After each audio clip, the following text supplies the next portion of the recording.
Breaking news sa naging laban ni Vasily Lomachenko versus George Kambosos.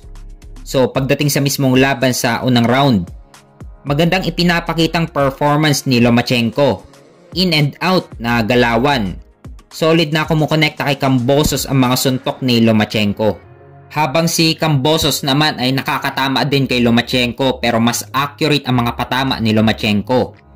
Habang si Kambosos ay body shot ang binibitawan kay Lomachenko. Pero walang epekto kay Lomachenko ang mga body shots ni Kambosos. Sa mga sumunod na rounds naman, unti-unti nang pinupulbos ni Lomachenko ang mukha ni Kambosos. Iba't ibang kombinasyon ang binibitawan ni Lomachenko. Hindi makahiris si Kambosos dahil sa mga suntok ni Lomachenko. Pero sa kalagitnaan na rounds naman, iniba ni Kambosos ang game plan niya. Inabangan na niya ang mga suntok ni Lomachenko at saka ka-counter itong si Kambosos.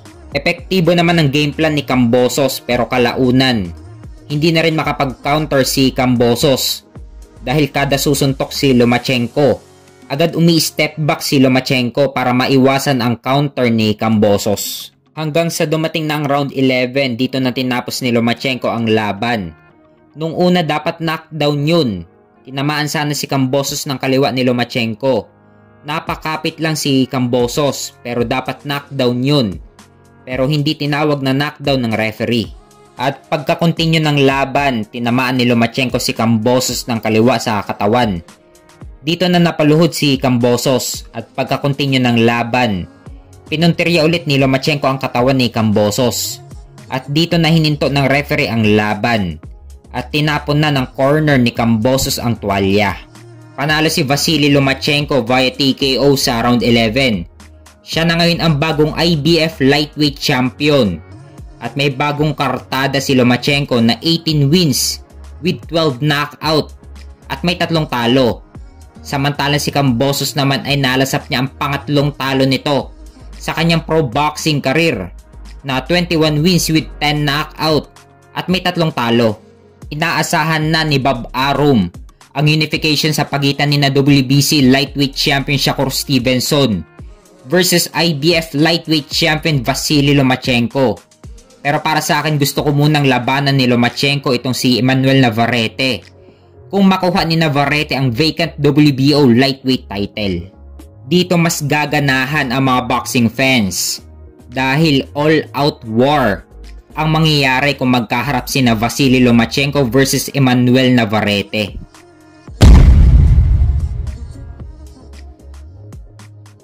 Sa kabilang banda naman, ang bagong update sa pound for pound rankings. Number 1 na si Naoya Inoue. Number 2 na si Terence Crawford.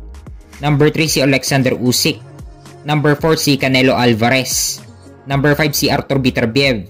Number 6 si Dimitri Bivol. Number 7 si Errol Spence.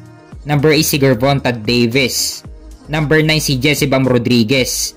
At number 10 si Junto Nakatani. So nalampasan na ni undisputed super bantamweight champion Naoya Inoue si unified welterweight champion Terence Crawford sa pound for pound rankings. So malaking bagay ang pagiging aktibo ni Inoue sa mga laban niya. Tinalo niya si Paul Butler at naging undisputed champion sa bantamweight division. At umakyat si Inoue sa 122 pounds sa super bantamweight division upang labanan si Stephen Fulton. At nakuha ni Inoue ang unified WBC at WBO super bantamweight title. At nilabanan naman ni Naoya Inoue si Marlon Tapales para sa undisputed super bantamweight title. At dito ulit nasungkit ni Inoue ang pagiging undisputed champion sa 122 pounds sa super bantamweight division. At dito rin naging undisputed champion si Naoya Inoue sa dalawang dibisyon.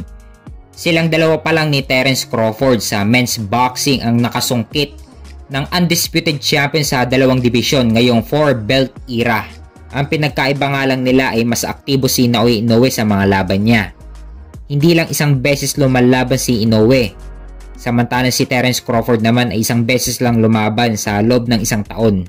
Pero may paparating na laban si Crawford ngayong August 3, laban kay Israel Madrimov. Ito ang unang laban ni Crawford sa super welterweight division. Kung may dominante ni Crawford si Madrimov, baka maging number 1 ulit si Crawford sa pound for pound rankings. Nakadepende ang pagiging number 1 pound for pound ni Crawford sa magiging performance niya kay Madrimov sa August 3.